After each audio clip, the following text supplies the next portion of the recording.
Welcome to Thriving Tribesmen. My name is Kuri, your host, and I'm excited to be making this episode. Today, I'm going to be talking about the parent-child dynamic that can cause your partner to feel sexually unattracted towards you. Some of you guys, I'm pretty sure, and I speak to a lot of you guys, you talk about how you're doing more chores, how you're doing more things around the house. You're obedient to many of the requests that she makes. And therefore, sometimes you take this parent-child dynamic.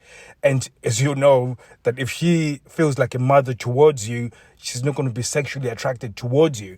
So there is something about this that when you discover that the way she speaks to you is very important to understand what she's saying and how she's saying it. So, for example, I'm tired. I don't want to do the dishes. Can you help me do it? When you do it, you're doing it for yourself. You're doing it because you want the house to look tidy, and you're not doing it in order to impress her. But most people will do it in order to impress her. Like, I've done the dishes. What do you think?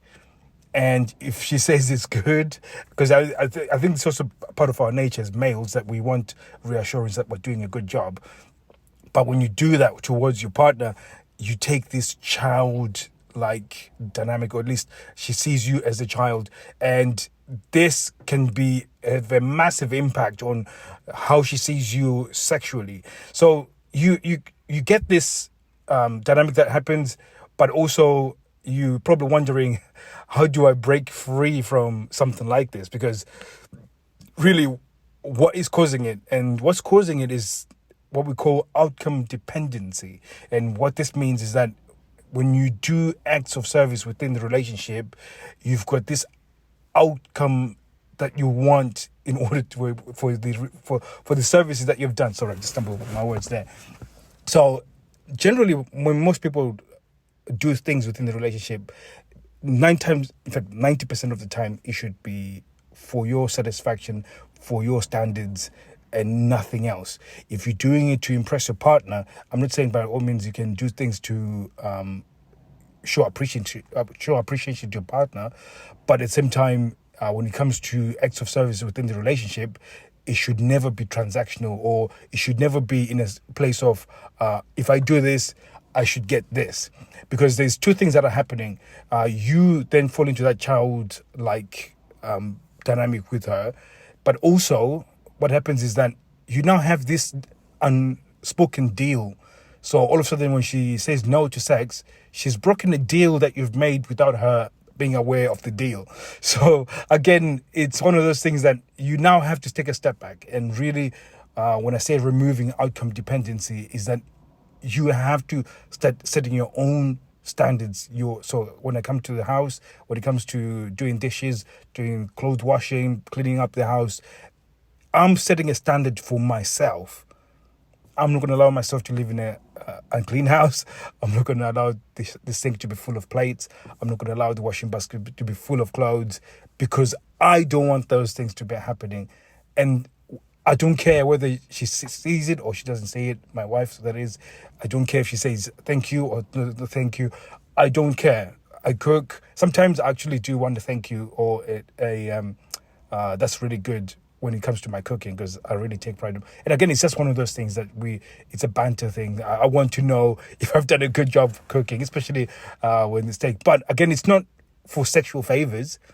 It's just one of those things. So I'm not saying completely discard, getting some approval or some feedback. Feedback is always good.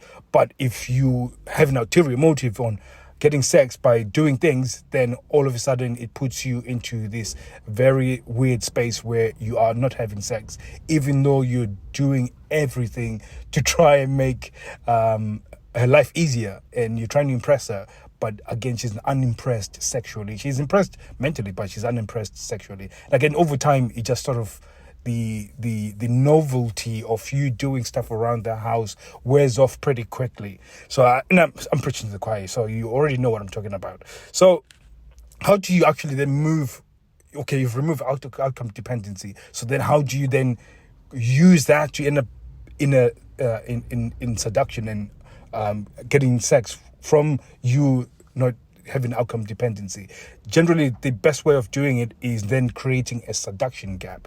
So I call this seduction gap. It's like creating a vacuum of where she participates in actually the seduction, because most people, when it comes to seduction, they take full control of the whole thing. So there I am, there I'm kissing. Yes, I'm now drawing her in. I'm now then rubbing her boobs. I'm then trying. So you take all the initiative, and generally when it comes to seduction, it becomes 90% you, and then there's, or in fact not even 90%, there's 100% you, and there's no percentage or 0%. There's 0% input from her, which then usually makes it unexciting for both of you, because all of a sudden she's been down this road for many times, so therefore she's uninterested in sex because of that. But when you can actually create this seduction gap, what this means is that while I can go 20% in seduction, she will have to do the 80%. Generally, I just sort of don't seduce. I don't have any outcome dependency. I don't even show any interest in sex. And what that does is then triggers her to start wanting to initiate sex, because all of a sudden she feels like, what is going on? Is he unattracted to me? Is he seeing somebody? Is he sleeping with somebody? Is he cheating on me? All of these things go into her head, and these are healthy for the relationship, because she has to know that the sexual competition, the worst thing that any partner can say to another partner, and I heard this from a podcast about this lady, she's a sex expert.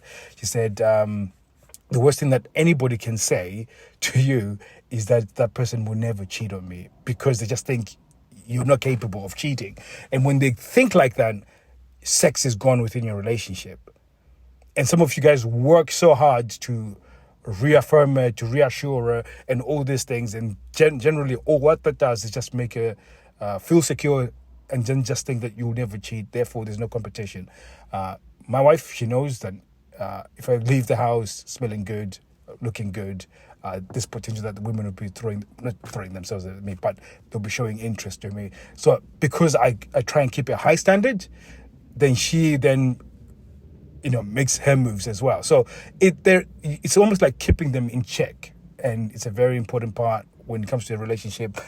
Sexual competition is a very important part, and that's part of the seduction gap, that you create that sexual competition, but also it's just that investment into seduction where you are about to have sex. Let that be some of it her, so 80% her, 20% you.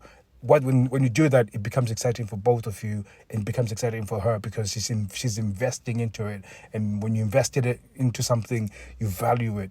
So again, it's just restructuring that value, changing how it looks like in terms of your relationship. So I'm just going to stop here. If you want to learn more lessons like this, go to Thriving Tribesmen Facebook group, and you'll be able to learn more and get more in-depth lessons into this. This time I the structured lesson and points to speak to. So thank you very much. Hopefully you like that. Thank you very much, and I'll be seeing you soon. Take care. Oh no.